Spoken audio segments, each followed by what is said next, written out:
Hi everyone, I'm Kaitlyn and this is my Module 13 reflection. So for question 1, after reviewing the copyright and fair use websites, which areas surprised you the most as breaking the copyright laws or not meeting the fair use criteria?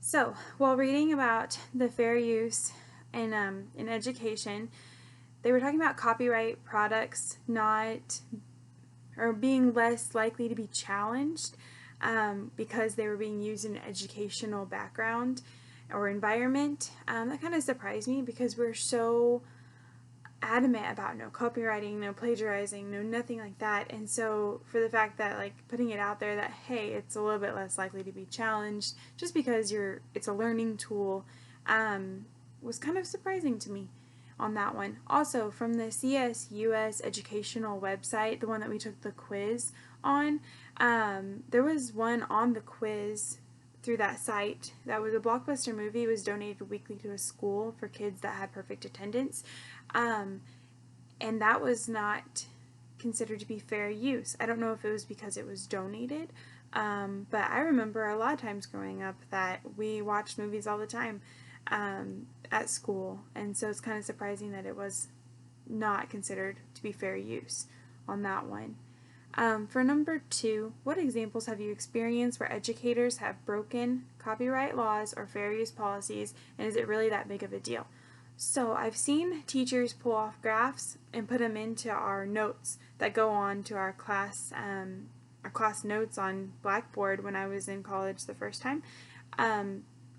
And so seeing that, I know that that's not fair use now. I've also seen where like professionals for school for like the yearbook classes will put up like the school motto on the website, like a real life picture of the motto. Say for example it's a shark. They'll put up a picture of a shark on there, and that's considered to be not fair use or breaking copyright laws just because they're not posting where they're getting that picture from and they're not getting the approval to do so. Also, I've seen teachers back in high school, our history teacher used to do this all the time, where he would tape over newscasts that were happening with relevant events for our current event sections, and then would show them to us. So that's actually considered to be unfair use as well. And it may not seem like a big deal at the time because you feel like they're just educational purposes, you're using them, but really since we focus so much on copyright and plagiarism, I kind of think that it would be a big deal and something that we need to pay attention to, especially when there could be lawsuits that come from this. So it could be a big deal. And I think we need to pay attention to that. So for number 3, what did you score on your fair use quiz from the CSUS educational site, and what questions surprised you?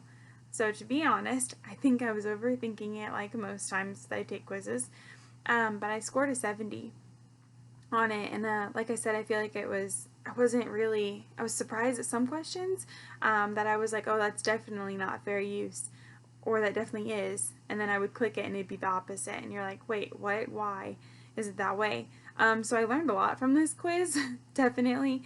Some of the surprising questions, like I said, from question number 1 was the Blockbuster one that surprised me, but also there was a question about a high school class creating a yearbook video, and it said that in the video they listed all of the music, everything in the credits. It still was considered not to be fair use. I'm not exactly 100% sure why on that one, but that one definitely surprised me as well.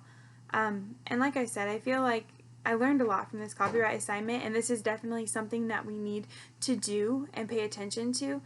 So thank you for watching.